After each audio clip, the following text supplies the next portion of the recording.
Defeated and exhausted by the Great War of 1914-1918, Germany suffered further humiliation when the Treaty of Versailles imposed harsh conditions that would lead inexorably to further conflict. Many Germans looked for political change to restore national pride and prosperity. And in 1919, there had appeared a new National Socialist, otherwise known as the Nazi Party, promising this.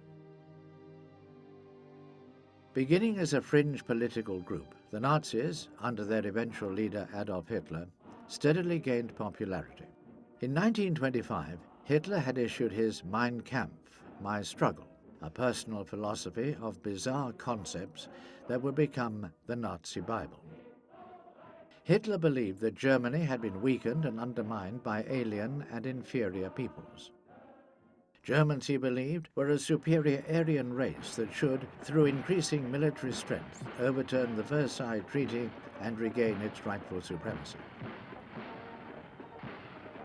To achieve this, Germany had to cleanse itself of all racially inferior beings, particularly Jews, convenient scapegoats both for the country's defeat and economic hardship that followed. Military power would be essential to reclaim lost territories and acquire more, especially those occupied by lesser Eastern peoples into which Hitler's blue-eyed, blonde-haired super race could expand. By 1930, the Nazi Party had gained power through the ballot box, becoming Germany's second largest political party, and 3 years later seized complete power during the Nazi Putsch, when Hitler, then Chancellor, took dictatorial powers. Jews were suffering greatly through the actions of Hitler's brown shirts, and especially his SS, a military organization placed above the law. With the slogan of one state, one people, one leader, Hitler began implementing his expansionist policies. World powers seemed helpless as Germany started reclaiming territories it had lost, the USA being concerned more with its own problems, while Britain and France were reluctant to take any action that could precipitate yet another war. Unchecked, Hitler annexed a generally welcoming Austria, recovered the Saar region, and began to militarize its Rhineland border with France, actions greeted triumphantly at home and with trepidation elsewhere. Racial cleansing gathered pace, and even though Jews were numbered amongst Germany's leading musicians, scientists, and bankers, their intimidation and arrests would increase. Nazi military and industrial expansion wiped out unemployment, and Germany prospered.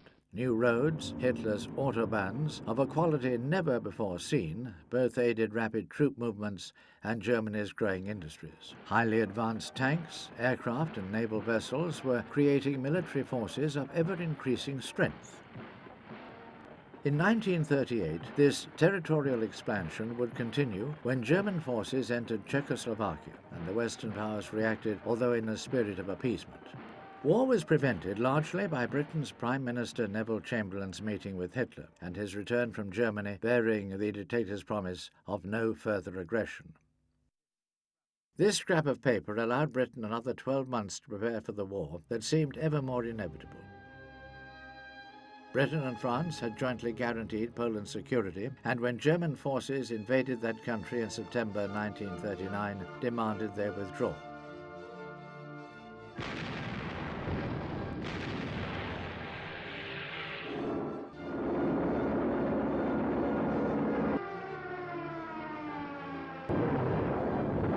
This ultimatum was ignored, and at 11 o'clock on the 3rd of September, Prime Minister Chamberlain declared war. Soon, Britain, France, Australia, and New Zealand would stand alone, opposing a powerful and militarized Germany. Over the white cliffs of Dover, tomorrow, just you wait and see.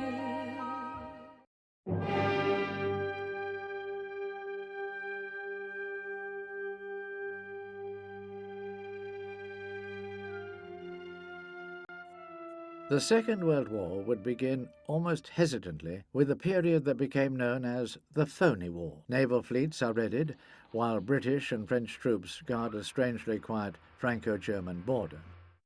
The USA, under its President Roosevelt, declares neutrality, but by September the 10th, neighbouring Canada had entered the war in support of Britain and the Allies. German submarines and surface raiders attacked shipping.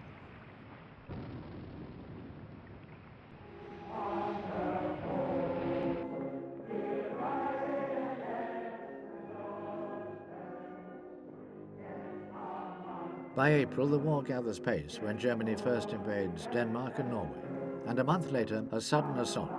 The new Blitzkrieg strategy through Belgium and Holland splits Allied forces and traps much of the British and French armies at Dunkirk.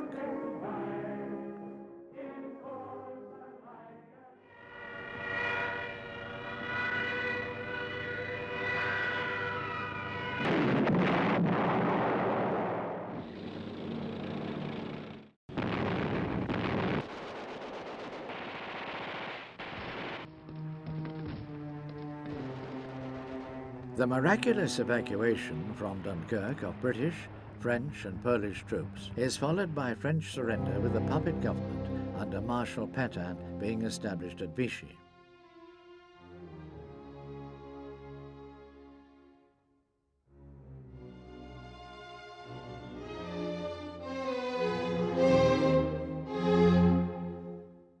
In England, General de Gaulle is recognised as leader of the Free French. The Channel Islands are seized, and Italy's fascist dictator Mussolini, Hitler's ally, declares war on Britain, which with its empire and Commonwealth now fight on alone. U-boat attacks on shipping increase, and Germany prepares to invade Britain by attempting to gain air control. On July the 10th, waves of bombers begin attacking airfields and towns in what became known as the Battle of Britain. Spitfire and Hurricane fighters, aided by Britain's secret radar systems, save the day.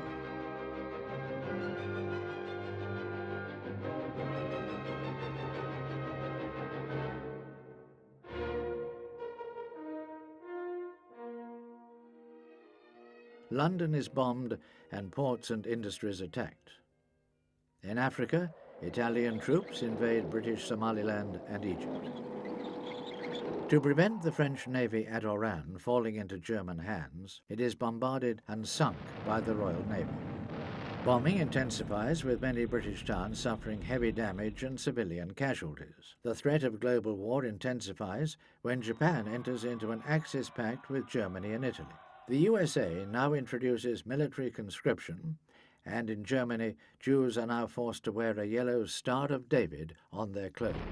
By December, British and Commonwealth troops begin driving Italian armies out of the western desert, while a neutral USA supplies Britain with weaponry and armaments.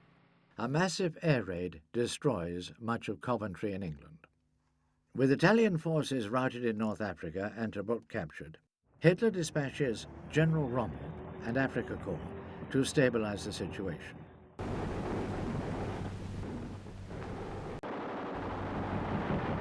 Greece and Yugoslavia surrender to invading German armies, causing supporting British forces to suffer heavy loss.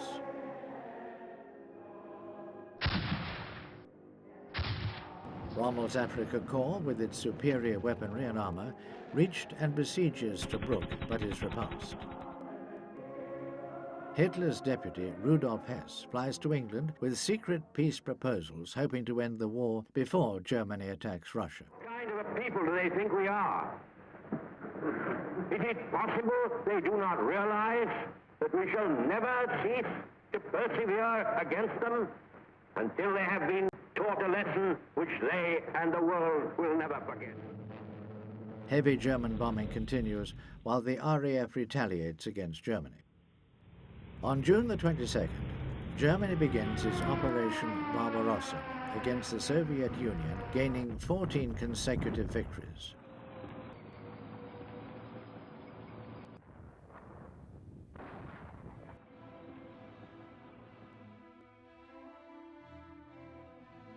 Stalin orders a scorched earth policy whereby anything that could aid an enemy is burned.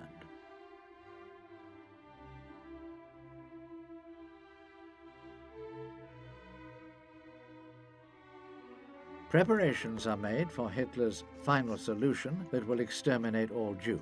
The USA moves closer to war by seizing Japanese assets and signing the Atlantic Charter with Britain.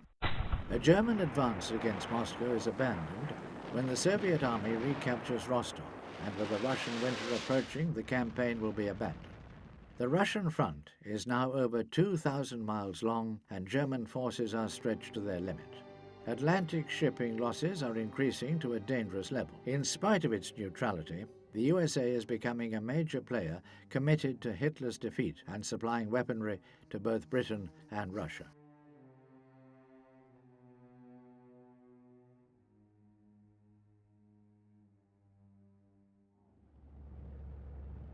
A surprise Japanese attack on Pearl Harbor Naval Base brings America into the conflict.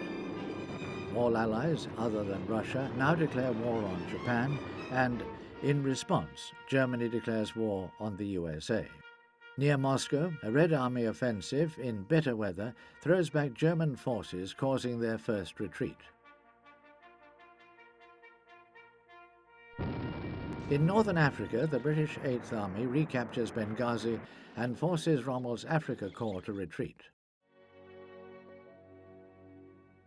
Hitler now takes personal command of German forces in all theatres of war.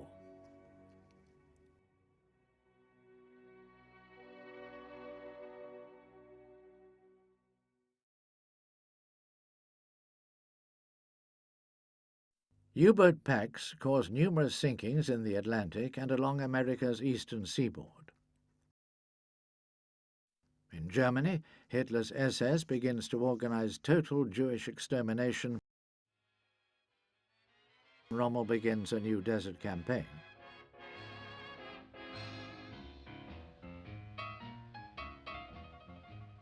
US forces now begin arriving in the UK in preparation for attacking Hitler's Europe. With the bugler blowing reveille over your bed when you arrive. Jack, that's the GI jive. Heavy German air attacks on Britain are continuing. In May, the RAF's first 1,000 bomber raid is made on Cologne when every available bomber is pressed into service.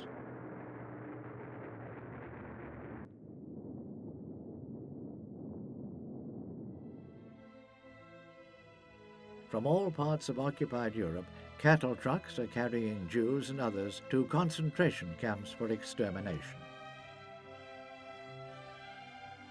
Lidice, a Polish town, and its people are destroyed by Hitler's SS in retaliation for the assassination of its leader, Heydrich.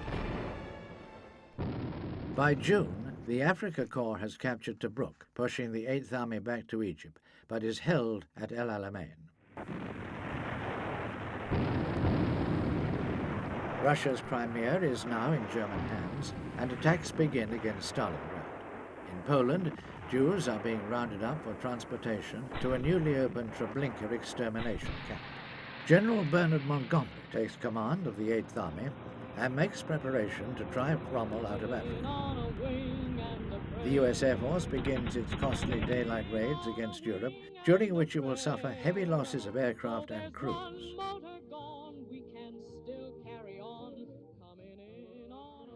Unoccupied Vichy France passes under German control.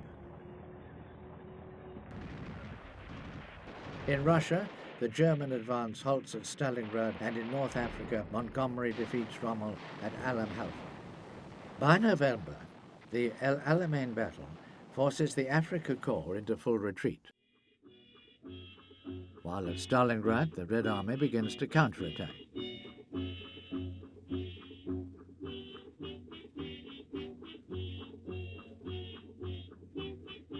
In Operation Torch, US and British forces land in French North Africa, forcing Rommel to fight on two fronts.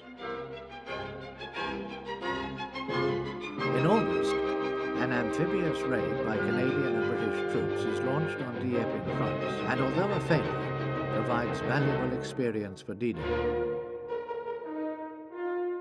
In Chicago, USA, an atomic reactor is constructed that will, indirectly, lead to the atom bomb. At the Casablanca Conference, President Roosevelt insists upon eventual German unconditional surrender. The Eighth Army captures Tripoli. At Stalingrad, by February, Germany's Sixth Army has been surrounded and forced into surrender, and by May, the Afrika Korps has also capitulated.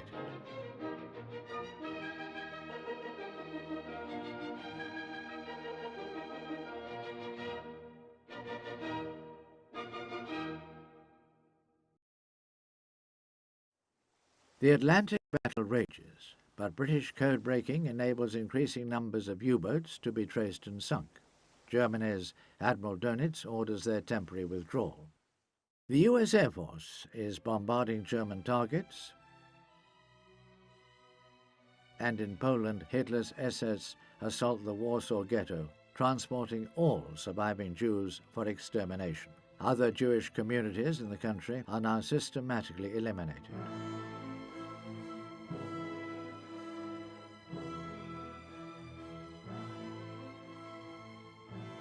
The RAF bombs the Ruhr dams in an attempt to halt its industrial production. In July, with the Afrika Korps defeated, Allied forces invade Sicily, and by August, all resistance there has ended.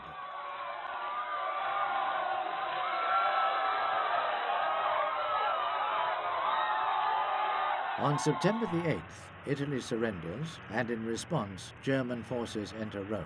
Shortly afterwards, Mussolini escapes and immediately attempts to re-establish fascist control. Allied armies have landed in southern Italy and are fighting their way up the peninsula against fierce resistance. RAF night bombing of Germany intensifies, while US bombers operate in daylight. Berlin is heavily bombed, and firestorms destroy other German towns and cities.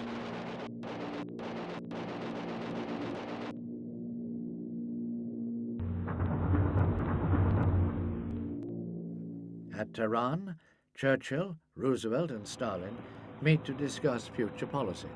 German forces in Russia are driven back into Poland. In Italy, another front opens when Allied forces land at Anzio. Although fierce German counterattacks almost pushes them back into the sea. Inland, the ancient Monte Cassino monastery is destroyed during fierce fighting. Berlin is now suffering USAF daylight bombing, and in one nighttime raid on Hamburg alone, the RAF drops 3,000 tons of bombs. In Italy, German defense lines are being assaulted and taken one by one. On June the 5th, Allied armies enter Rome.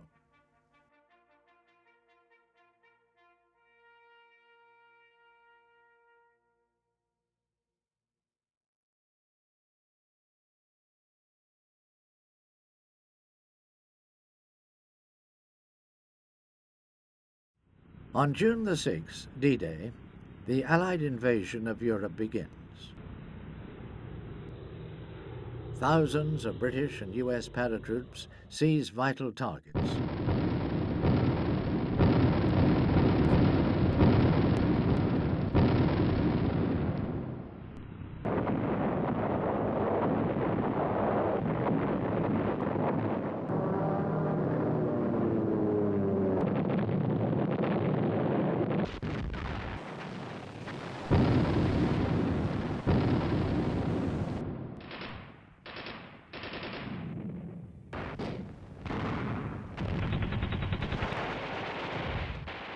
Particularly heavy losses are suffered by troops landing at Omaha Beach.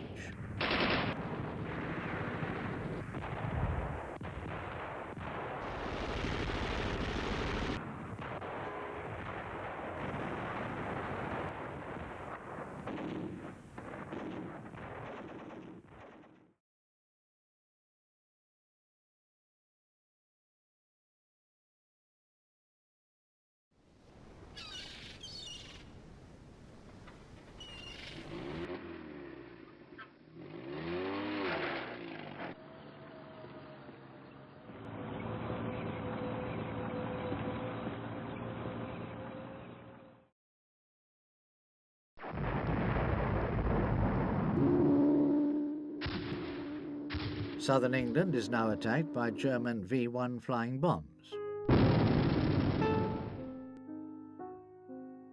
In France, SS troops murder the population of Oradour-sur-Glane, a suspected resistance centre.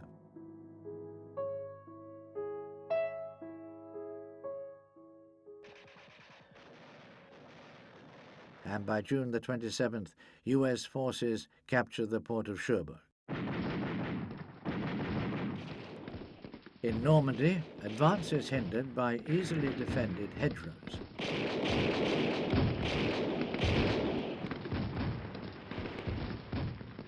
But on July the 9th, Caen is liberated. In the Cherbourg Peninsula, US forces take Saint-Lô and Coutances, soon breaking out into open country beyond.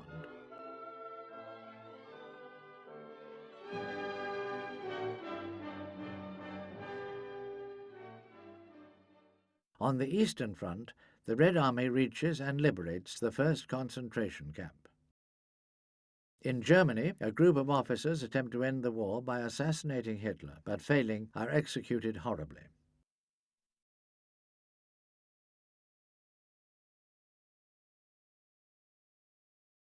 In Poland, resistance forces attempt to seize control of Warsaw.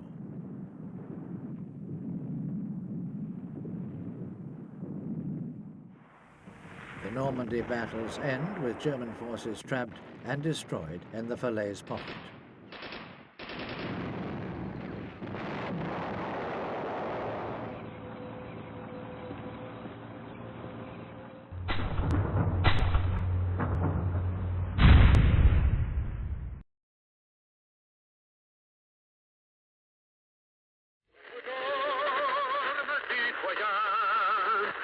As Allied armies near Paris, its resistance groups rise.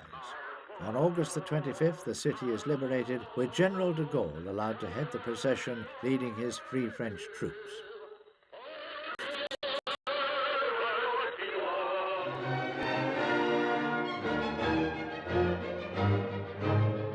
By early September, German forces have fallen back to the old Franco-German.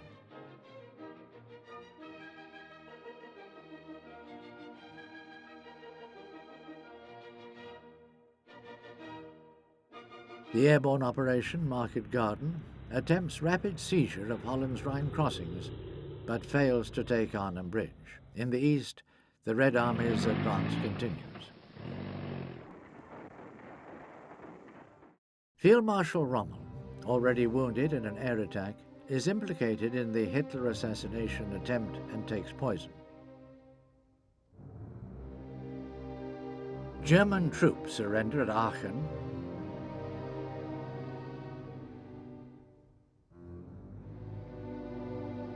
and Auschwitz gas chambers are used for the last time. In Poland, Warsaw is retaken by German troops. V-2 rockets begin landing on London and will cause great destruction until their launch sites are overrun.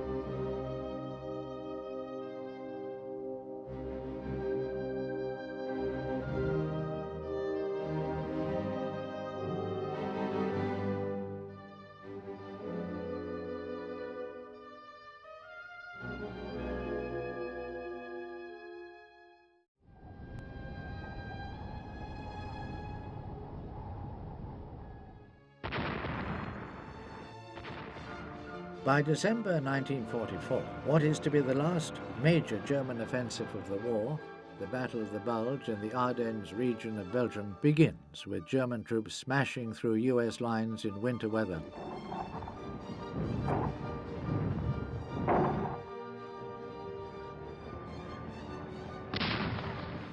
Until held up as they besieged the US 101 1st Airborne at Bastogne. When asked to surrender, the airborne commander famously replied, "Nuts." During this fighting, 80 US prisoners are murdered by the SS at Malmedy.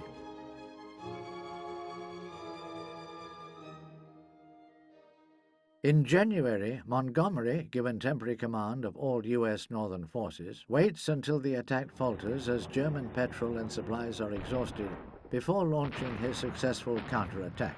Within 10 days, German forces had been pushed back with the loss of 120,000 men, but a difference in method causes strain between the Allies. Montgomery wants to attack deeply into Germany, but Eisenhower's broad front strategy prevails.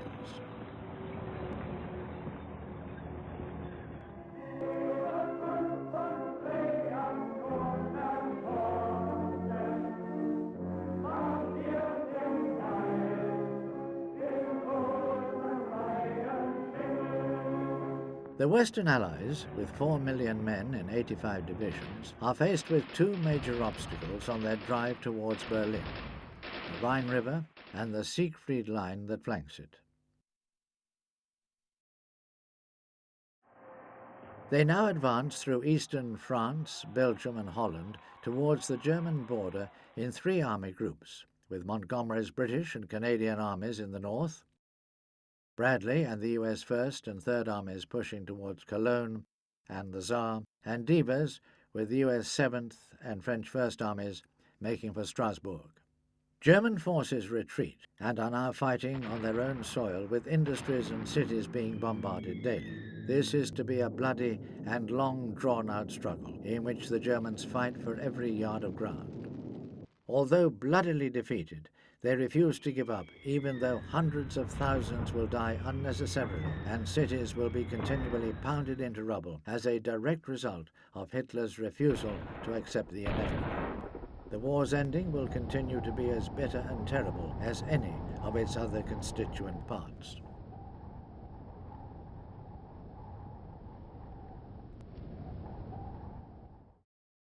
On January the 12th, the Red Army begin their winter offensive, driving forward in three army fronts.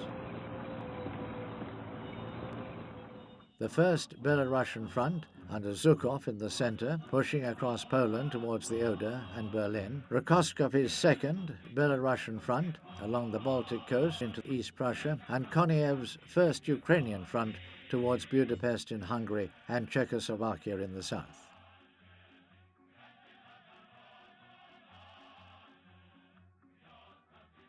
German resistance is furious and determined, but the sheer weight of numbers of the Russian armies steadily pushes forward, driving the German populations into flight before it in terror of revenge atrocities.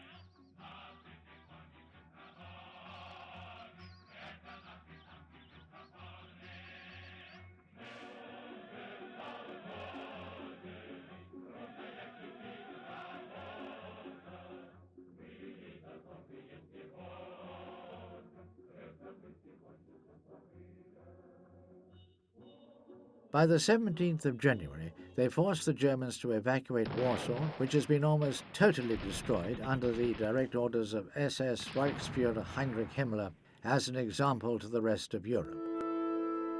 On January the 26th, during their relentless advance, units of the Red Army come upon Auschwitz-Birkenau, the largest extermination camp ever built. Sited near the IG Farben chemical works, its Cyclone B gas was tested here on 900 Soviet prisoners of war in 1941. From that time to its liberation, some 4 million people, Jews, gypsies, homosexuals, and other Untermensch or subhumans, are believed to have been gassed and burned at Auschwitz, while others were literally worked or starved to death. A week earlier, the SS had evacuated 60,000 surviving prisoners and forced them on a death march westwards before the Russians arrived. 5,000 left behind, as too weak to march, would be liberated by the Red Army.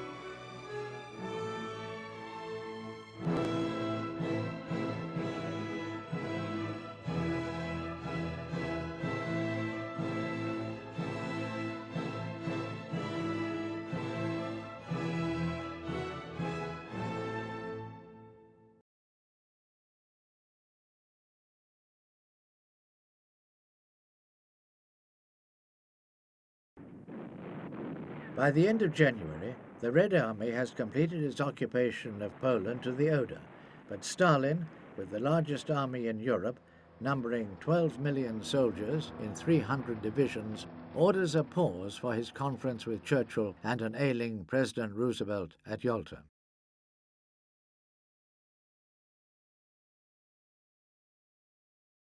There they discuss the war's final stages and how Germany is to be divided and ruled at the end of the war. The clear intention is to prevent the country's re-emergence as a threat to world peace, as had happened after 1918.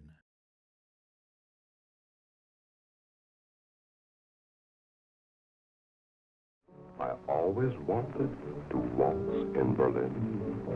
Waltz in Berlin. Waltz in Berlin. The early days of February see the Western Allies continuing their broad front advance to the secret line, liberating eastern French towns as they go. And Uncle Sam will be leading the band.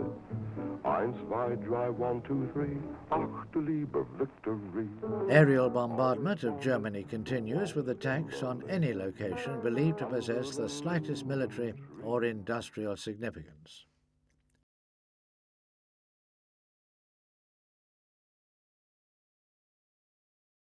Dresden, ancient and beautiful, and the last untouched German city, is attacked on the orders of Air Marshal Arthur Harris because of its lack of anti-aircraft defense and the psychological effect it would have on the German population. Between the 13th and 15th of February, raids by RAF and USAF bombers, using first phosphorus incendiaries to start fires in the city and then high-explosive bombs to spread the fires, create a firestorm that kills over 100,000 people, many of them civilians, refugees, and POWs.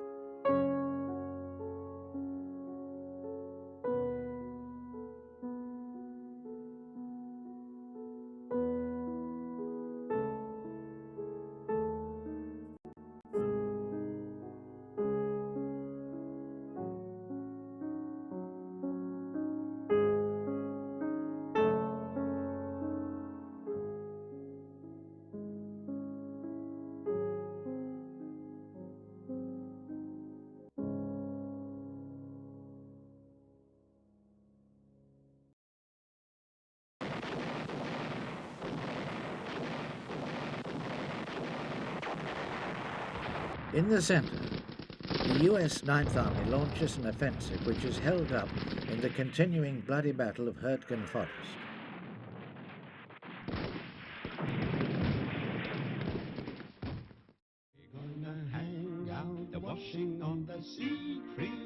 The last days of February see Montgomery's Canadian and British armies fight their way through part of the Siegfried Line to the Rhine, north of Duisburg, while Patton's US Third Army begins an assault on the Siegfried Line in the Saar region. By the month's end, it breaches the line on an 11-mile front and launches an offensive towards the Rhine at Koblenz and Frankfurt am Main. We're gonna hang out washing on the Siegfried line, if that Siegfried line's still there.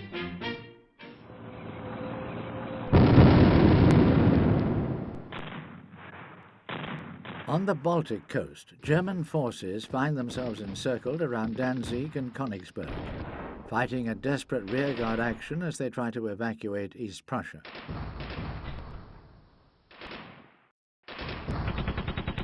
While in Hungary, they lose Budapest and, despite a strong counterattack, fall back into Silesia in eastern Germany, driven before a relentless Red Army.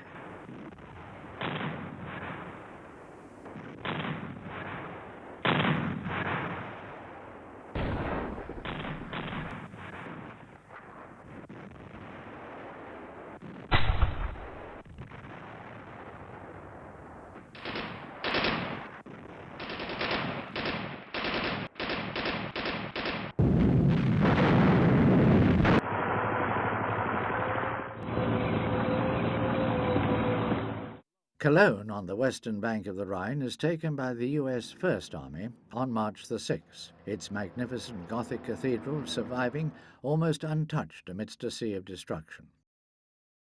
By now, the Western Allied armies reach a number of points along the Rhine. The US 9th at Neuss, after a costly breakthrough, the US 3rd at Koblenz, and the Canadian 1st at Xanten on the lower Rhine. Retreating Germans now pour across the remaining Rhine bridges, destroying them in a vain attempt to deny further advance into their fatherland. But on March the 7th, an advance patrol of the US First Army reaches, seizes and holds the bridge at Remagen, disconnecting its German-led demolition charges so that American armor and infantry can cross. A widening bridgehead inside Germany is soon established, saving many lives and much time that would have been wasted in an assault crossing. Even though the weakened bridge finally collapses, it is replaced by pontoons.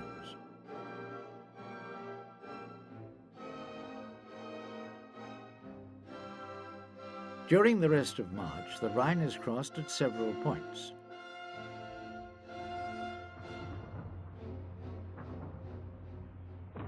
Montgomery's armies cross in the Wesel area after a heavy bombardment and parachute landing.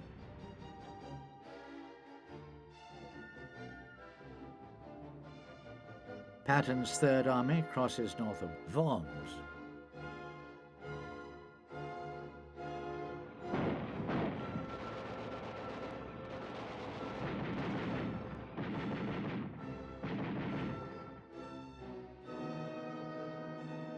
The US First Army breaks out of the Remagen bridgehead, as do the Canadians and British at Wesel. The Western Allies have the interior of Germany at their mercy. By the end of March, the Red Armies have advanced and established bridgeheads on the Oder at Stettin and south of Frankfurt. They cut off the last petrol supplies from oil fields in Hungary and across the Austrian border. On the 27th of March, they reach the outskirts of Danzig, and after bitter street fighting, the port falls on the 30th of March with the capture of 10,000 prisoners and 45 U-boats, a major psychological blow to Germany. In the last phase of this long, barbarous and bloody war, the Allied armies close in on the beleaguered forces of the Third Reich, forcing them back on all fronts.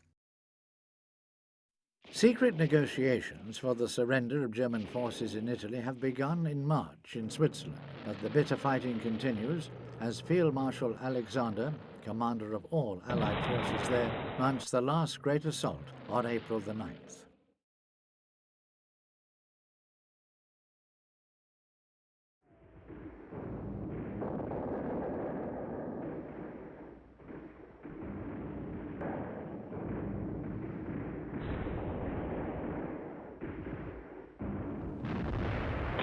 The British 8th and US 5th Armies advance over the Apennines north into the Po Valley and towards the end of April take the main towns south of the River Po, while the Germans retreat to the northern plain. Part of the US 5th on the west coast takes La Spezia and heads for Genoa.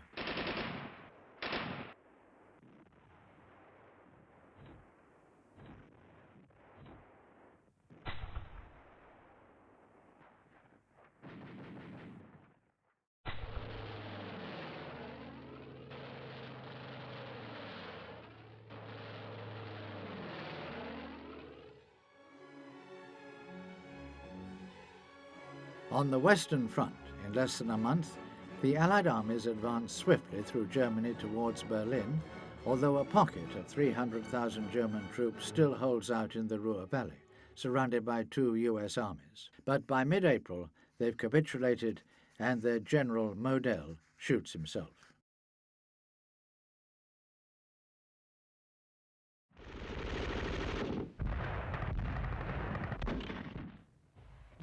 In places, the Allies encounter fierce opposition from SS units still loyal to their Führer and pledged to die for the fatherland, but in many towns surrender is seen as far better than destruction.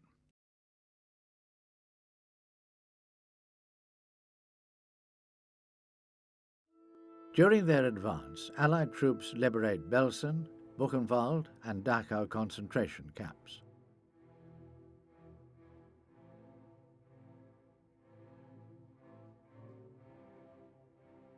Most surviving concentration camp prisoners are suffering from starvation, tuberculosis, typhoid or dysentery, having been forced to work 16 hours a day or face death by torture or flogging. Others have been subjected to extreme medical experimentation. At Dachau, 32,000 prisoners are still alive, 30,000 at Belsen, and 80,000 at Buchenwald. It is later estimated that over 6 million people died in concentration camps at the hands of the Nazis, with victims being gassed and then burned. Their ashes were often employed as agricultural fertilizer. At last, the full horrors of these camps are being revealed to an unbelieving world.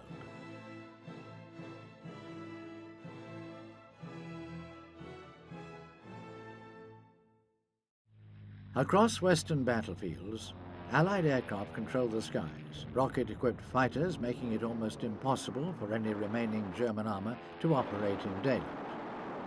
Although the Luftwaffe fights on, there are few experienced pilots left, and they offer little protection against Allied bombing raids that continue to lay German cities to waste.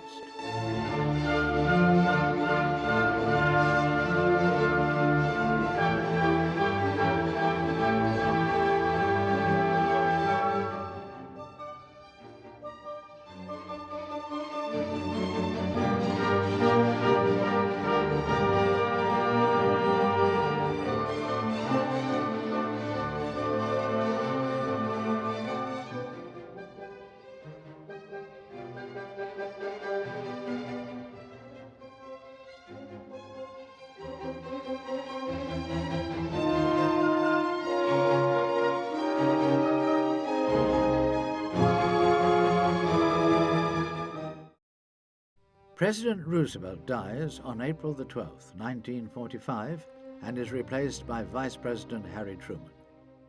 3 times elected since 1932, Roosevelt had come to represent the Allies' great principles and, as early as 1936, had warned the USA against complacency, stating, "Let no one imagine America will escape, that America may expect mercy, that this Western Hemisphere will not be attacked." Truman, more isolationist and anti-Russian, lacks Roosevelt's vision to an extent that even Allied unity becomes threatened. Had Roosevelt died earlier, the war's outcome might have been different.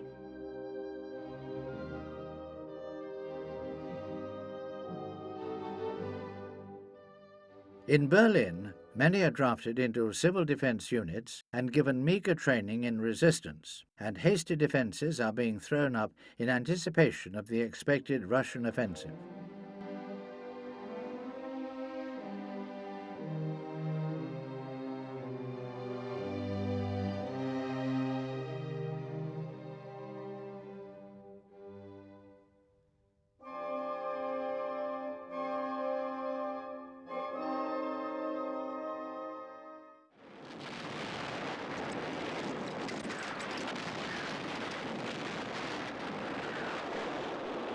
On April the 16th, the massed Red Army begins its final assault from the Oder and Neisse rivers on Hitler's Germany, its main target being Berlin and the Führer himself.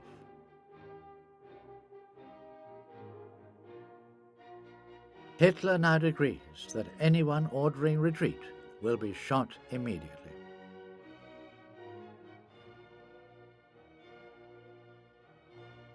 To the north and south of Berlin, Red Army fronts break through the defensive lines and push on towards the Elbe River.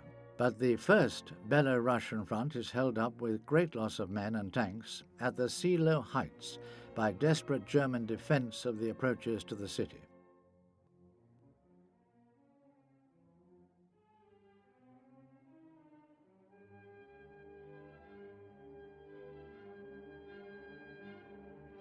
Three days later, Zhukov's front finally overcomes the defenders of Seelow and races towards the suburbs of Berlin.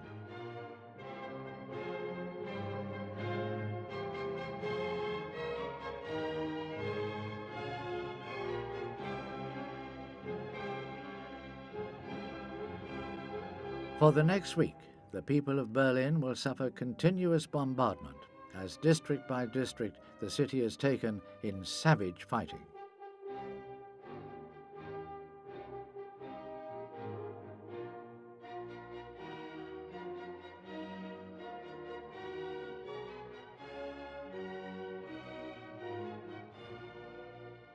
As the Battle of Berlin rages, the Western Allies occupy much of western and southern Germany. Patton's Third Army reaches Leipzig and then turns south in support of the US Seventh Army, taking Nuremberg and crossing into Czechoslovakia and Austria.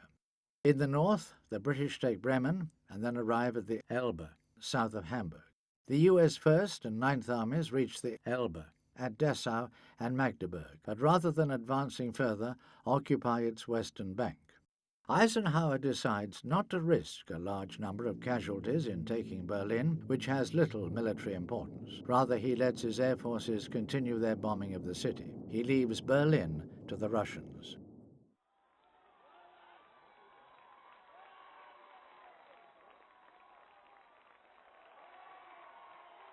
Having crossed the River Po in northern Italy, the US Fifth Army takes Verona and enters Genoa, while the British Eighth Army takes Venice. There is a partisan revolt in Milan. Captured Germans and their Italian collaborators are repeatedly attacked by angry crowds.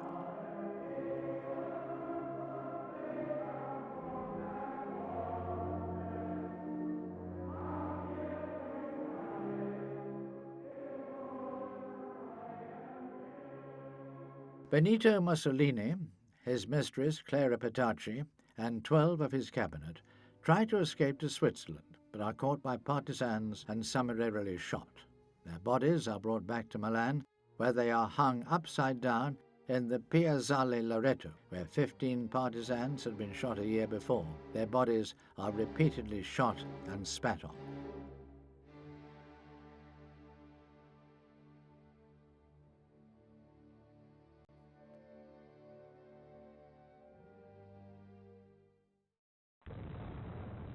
Berlin is now a city in torment. Its people take shelter as best they can as the remnants of their once great armies fight on, some through fanaticism, but most through fear of the revenge atrocities that the Russians will visit upon them. District by district, street by street, the Russians destroy much of the city until on the 30th of April, with Russian troops fighting only a few hundred meters from his bunker, Hitler commits suicide in the ruins of his 1,000-year Reich. Goebbels has the body of the Führer burned and later takes his own life along with those of his wife and 6 daughters.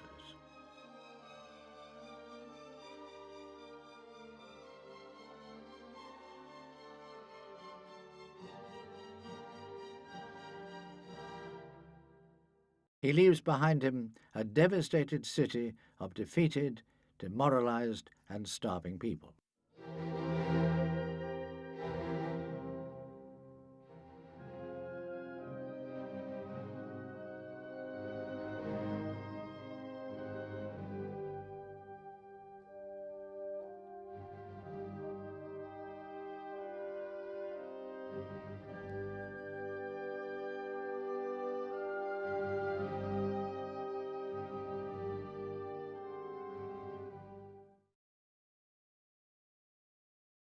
Admiral Dönitz now assumes command of the remnants of the German armies and immediately tries to negotiate a separate peace with the Western Allies and continue with their help to fight the Russians. His proposal is refused, and on the 3rd of May, on Lundenburg Heath, south of Hamburg, the German High Command surrenders all German forces in the northwest to Montgomery. The German command agrees to the surrender of all German armed forces to the Commander-in-Chief, 21st Army Group. This to include all naval ships in these areas. These forces to lay down their arms and to surrender unconditionally. Germany is now in chaos, as hundreds of thousands of refugees fleeing the advancing Russians, mixed with freed Allied POWs, make their way west. We'll be singing hallelujah, marching through Berlin. We'll be singing hallelujah, marching through Berlin. When we drive those sons of Satan from their place of sin, we'll be singing hallelujah, marching through Berlin. Everywhere, German troops are now surrendering in their thousands, causing accommodation problems that the Allies at first seem reluctant to address in view of German behaviour in the war.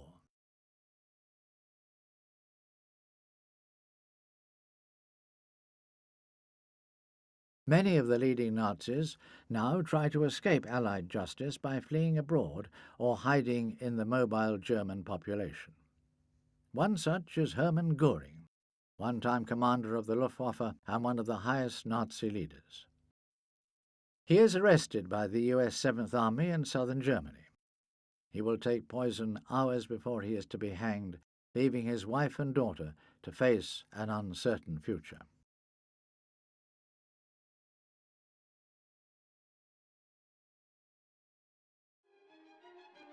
Finally, on the 7th of May, the German Chief of Staff, General Jodl, signs Germany's unconditional surrender to the Western Allies and Russia at 2:41 a.m.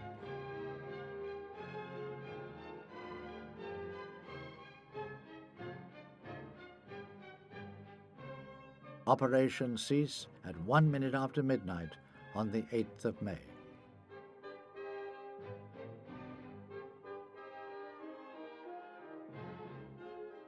For almost 6 years, the whole of Europe had been at war.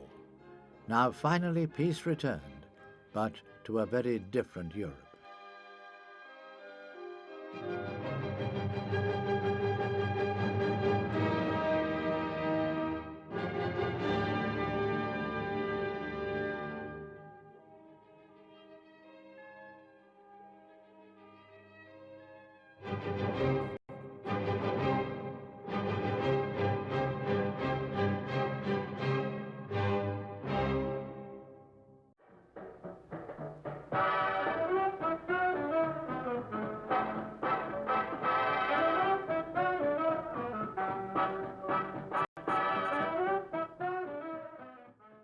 May the 9th has been agreed upon as the official day of celebration, but the news of the signing of surrender leaks out on the evening of the 7th, and many people start their celebrations then.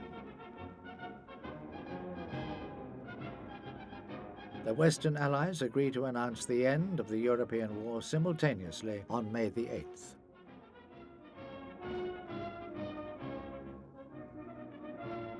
Winston Churchill addresses the United Kingdom and its empire by radio.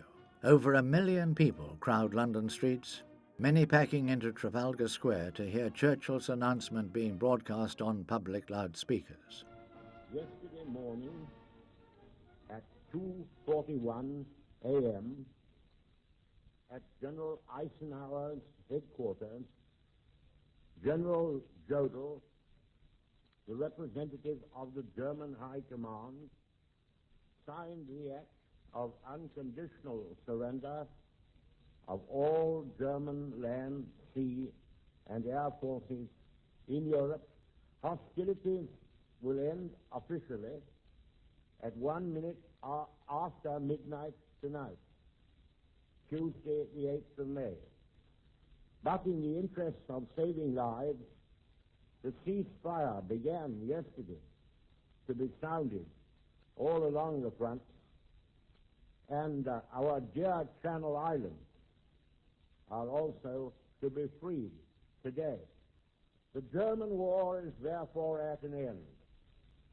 Our gratitude to all our splendid allies goes forth from all our hearts in this island and throughout the British Empire. Advance Britannia! Long live the cause of freedom! God save the King!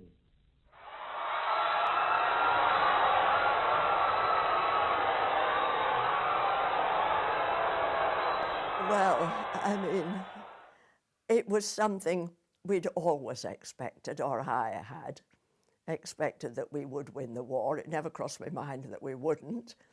It was a pity it took so long, but there we are. And my cousin was down here, and I said to him, I said, "Where's my mother gone? Have you seen my mother?" And we looked and we couldn't see her.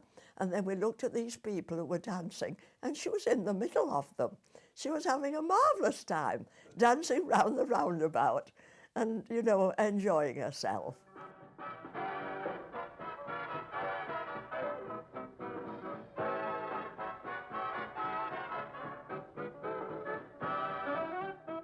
I was undergoing a course at the School of Naval Air Warfare in St Mirren in Cornwall. When the news broke, somehow or other, my friends and I, some of my friends and I, found ourselves on the Padstow fire engine, and we were careering round North Cornwall on the fire engine with all bells ringing, and later on, of course, there was a party of celebration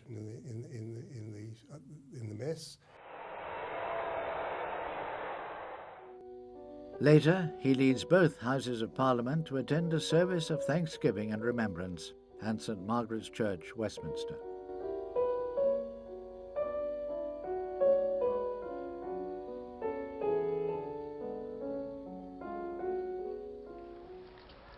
The Mall, leading to Buckingham Palace, is a solid mass of cheering men and women.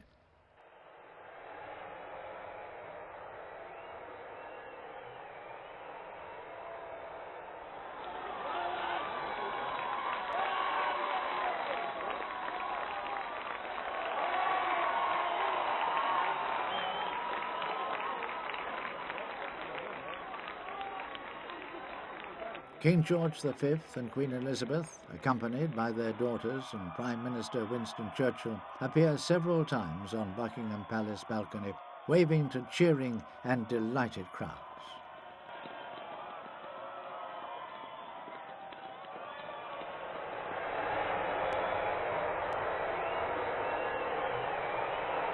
Across the whole kingdom, flags and bunting appear, and there begin street parties that would use up the once carefully stored ration. Oh, everybody was joyful, and they were out in the streets, all so happy, you know. We'd all decided, well, we had to do something about this. It was such a wonderful day. So we all decided now that we were going to have parties. Every street in Tredegar, I think it was, had a party, and for the kids mostly. But then for the party, well, we got together and whatever we could take, they made some pastry out of something or other. And what else did we have? Dried eggs. Oh, that was terrible stuff. We was all squabbling about what food we would have because we'd never experienced having the food. A sandwich, you know, it was a miracle thing to just have a sandwich. But that day, tables, oh, it was fantastic. And it was a sunny day. Everybody had to change into the best clothes. We had pop, Tizer, Corona, Saxons, of course, from Brimau, which, oh, we thought that was great. Ivor and I went down to the town clock, and everybody would say you couldn't dance, you couldn't do anything because there were too many people. But everybody was shouting and singing, and home fires burning. That was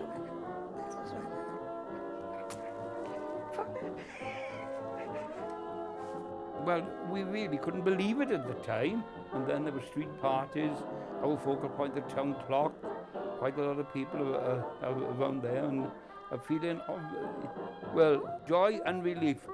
But unfortunately, rationing didn't end immediately. But I think there was a shortage of beer at the time, so that didn't, and it was damn weak anyway. So you could drink large quantities, and only one thing I made you do. But no, everybody seemed relieved. We couldn't wait then for the war in Japan to end. Schools are closed, church bells peal, and as evening falls, the streetlights come on one by one for the first time in 6 long years.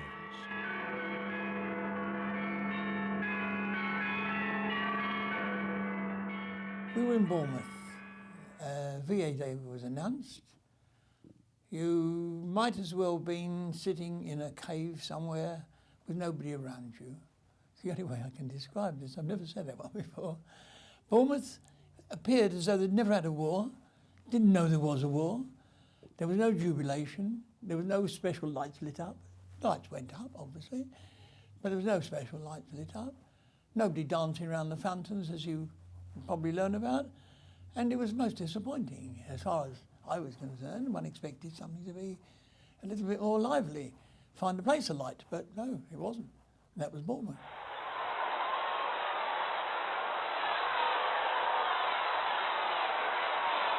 Aberfoyle was a tiny little village, and I mean a tiny little village. I mean, it's bigger now, but when I went there, it was, everybody knew everybody else. There wasn't any sort of festival, any celebrations going on as such, if you know what I mean. In London, yes, I mean, it was fantastic, I'm told. And places like that, then it was really a madhouse. But the little villages didn't seem to do that. It's not where I was anyway. And I was in the naffy, and sitting there, I must have had a face as long as a kite. One of the girls came up, she said, "What's the matter with you?" So I said, "Well," I said, "you know, it's a VE night, I'm skint, and I'm fed up." She says, "Oh, I'll lend you some money." So she lent me £half a crown, 2 and 6pence. And I went to the one pub called the Bailey Nickajavi. I had 1 pint of beer. I was sick as a dog for some reason. Went back to the bed. I went to bed. I was in bed by 9 o'clock. I didn't know my VE night.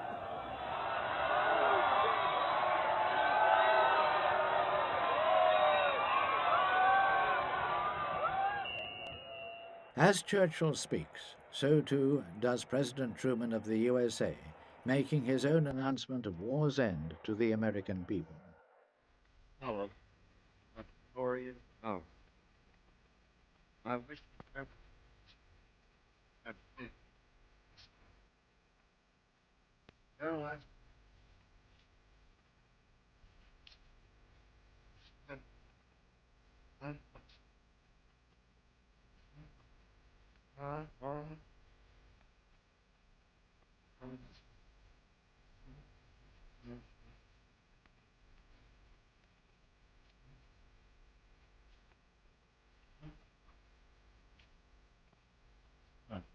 much.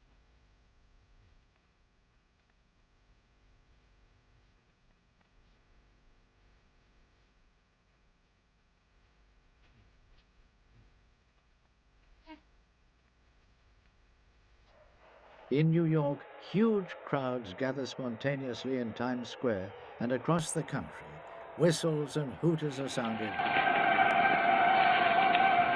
Even up here at 8th and Broadway, the paper and the confetti is blowing around, and somebody must have tied down the whistle of the train.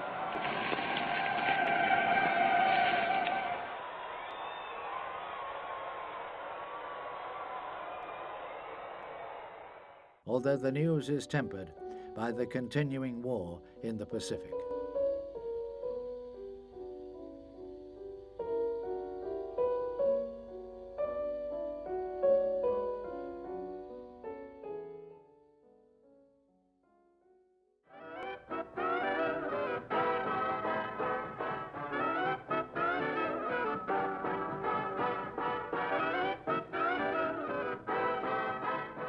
General de Gaulle addresses his nation from the Arc de Triomphe as the population and Allied soldiers celebrate the end of hostilities.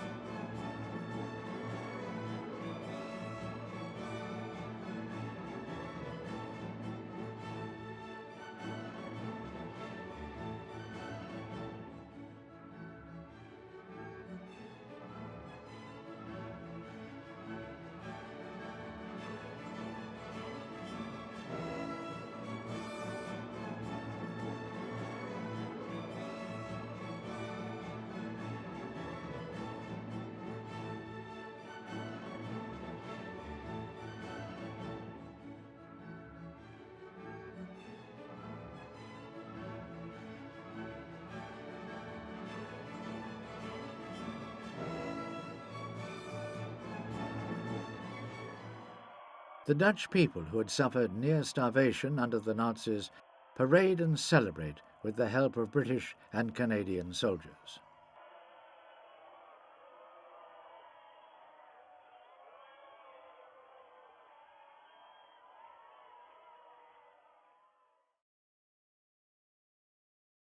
You see, the Dutch were so pleased to see us because they had a bad time. They really had. I mean, they stopped the war, didn't they? To let drop food to them. And I mean, 7 o'clock in the morning in the snow, there was barefooted children seeing what we were going to throw in a swill bin. That's how bad it was. Never forget it, mate. We got a message the day before it was finished that when it was over, we were to go up to Am and look after displaced persons. And our job was to administrate to them. I got the job of driving the ration truck, which was quite handy. All day, they were over the moon, weren't they? The snaps was going around, you know. I don't know where they found it, but they all seemed to manage to have a bottle of snaps. We managed to get hold of some cherry brandy. We had a good drink. We celebrated with cherry brandy.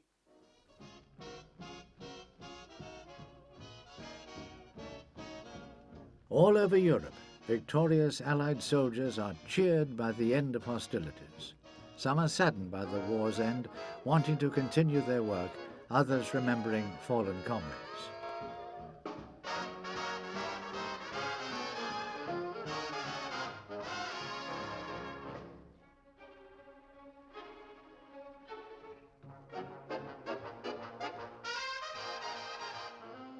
We'd chased the Germans down through Germany, through a lot of unfriendly German country, and we went into Czechoslovakia. We knew it was the end of the war because we took the surrender of a German division, and we knew that that was it. There was no sort of hooray celebrations or, you know, well, that's that. You know, we're done, we're finished. But none of that. It's a feeling of, well, that's another job, John, done. I suppose we'll have to go to the Japs now. The feeling was of relief. We didn't have anything to celebrate with, and I don't suppose we would have if we had.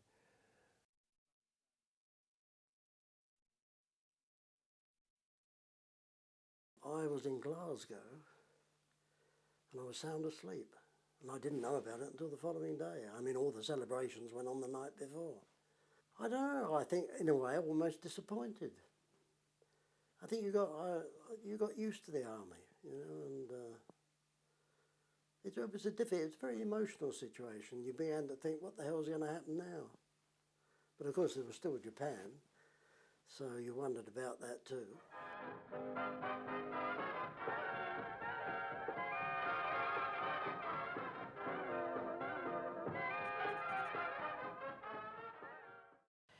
Well, it could be a better news, of course.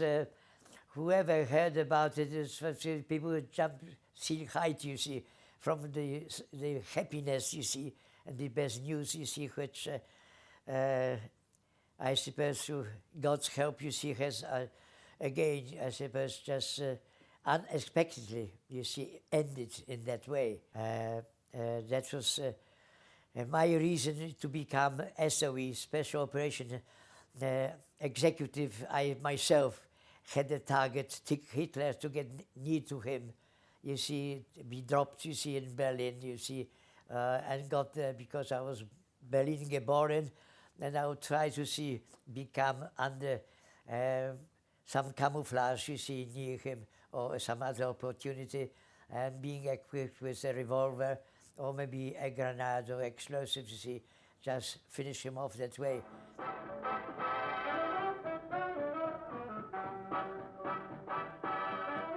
Although the Western Allies have begun celebrations early, Joseph Stalin and the Russian High Command keep to the 9th of May agreement, Stalin announcing in Red Square, "The age-long struggle of the Slav nations has ended in victory. Your courage has defeated the Nazis. The war is over.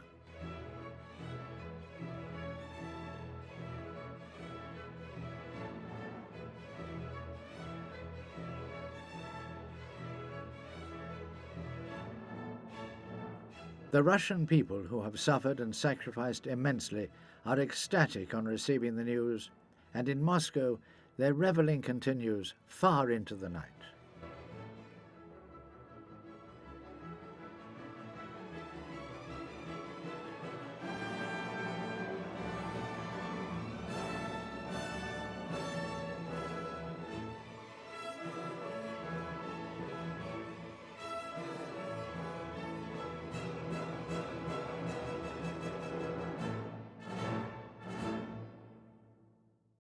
As Europe celebrates, the news travels around the world, reaching those still fighting the Japanese. Where are you from, Albert? New York City. New York City. I see you're reading the Germany Quits news. What do you think of it? Oh, it makes me feel great. Makes me think this thing will be all over soon. Taking me back to New York how much sooner, eh? You bet. So we finish this over here. Good, Albert. Thanks a lot, Dave. It's a great day here. We've had a lot of great news. I hope that we soon get things ended up over here and that we can all be back home before very long. But you can't say the Navy isn't doing its part.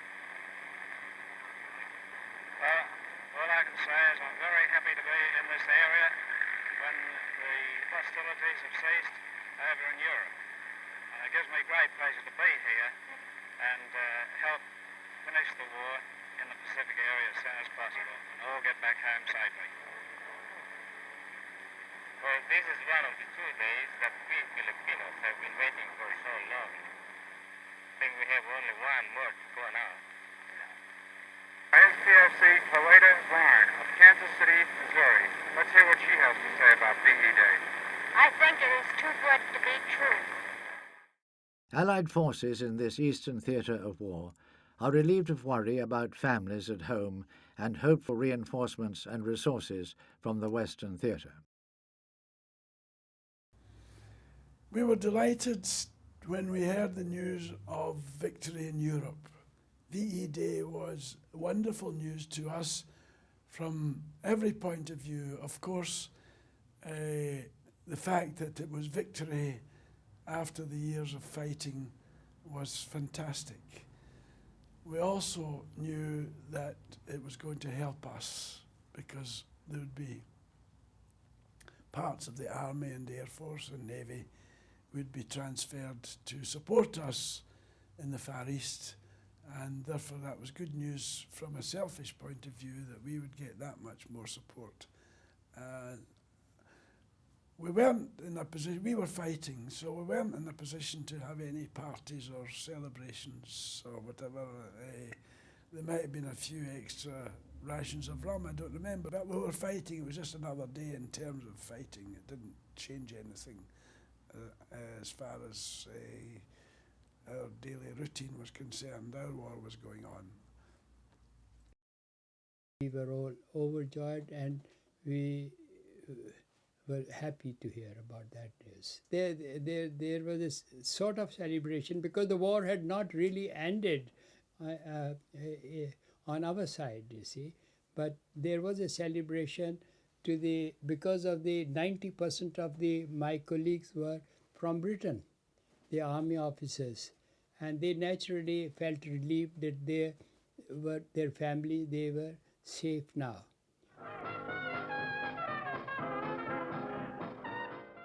Back in Europe, people begin to come to terms with what war has done to them. Many see little reason to celebrate. And we took Bologna, and then after that we came that the German has capitulated and the war has ended.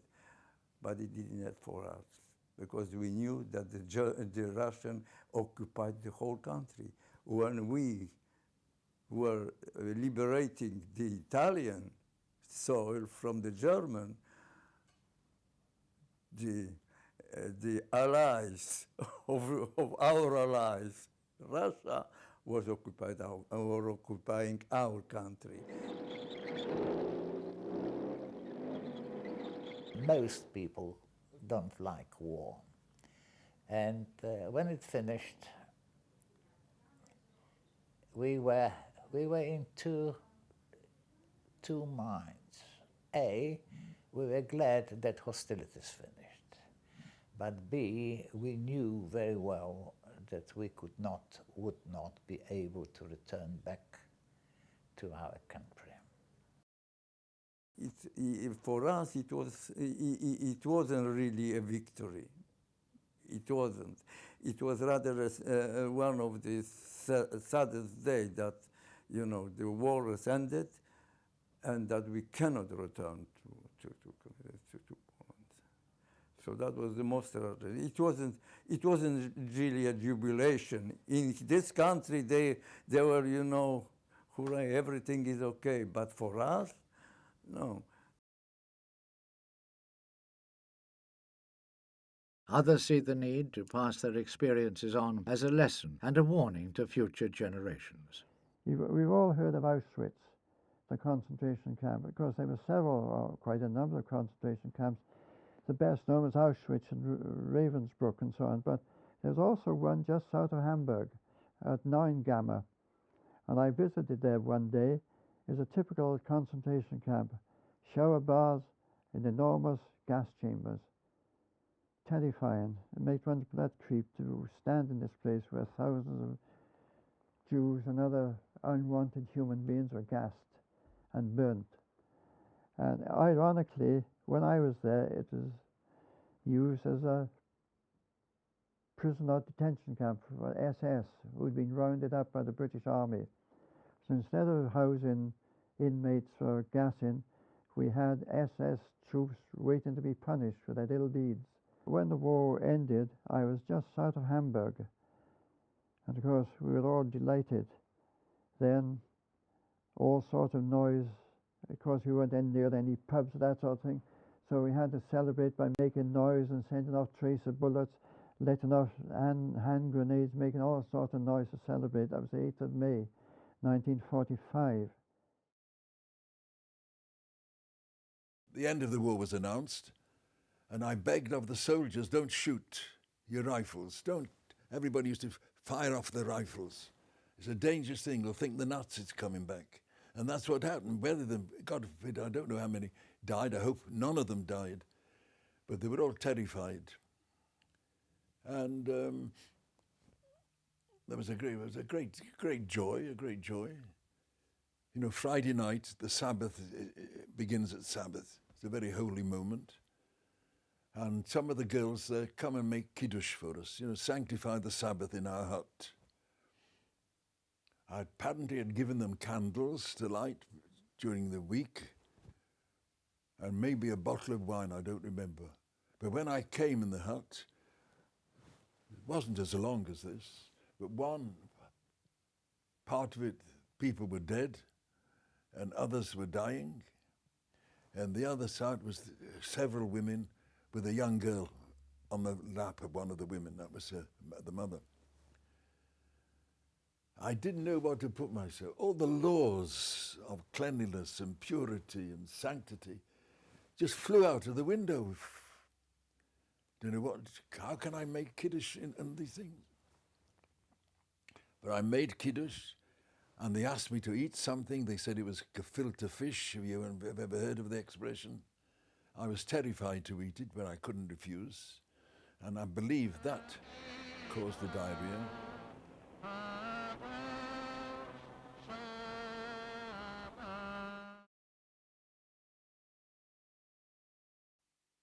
Well, can you imagine a relief? And at the same time sorrow, you know, because you think how many of our families or any other families, how many people were destroyed, and how many thousands innocent people. So it was a great relief that they eventually surrender. I feel those atrocities and those experiences, not only mine and everybody else who were unfortunate time when I was, should tell this story and should never be forgotten.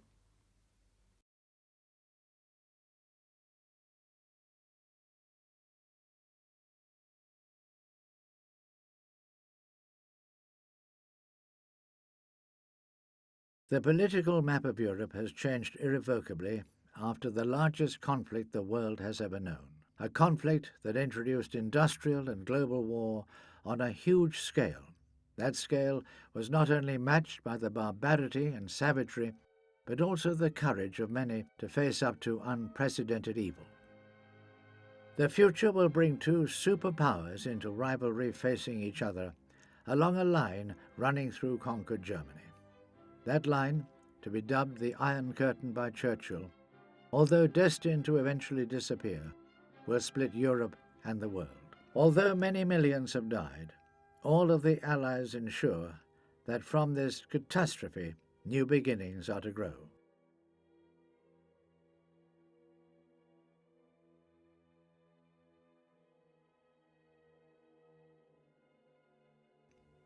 This day, at any rate, represents a moment of hope.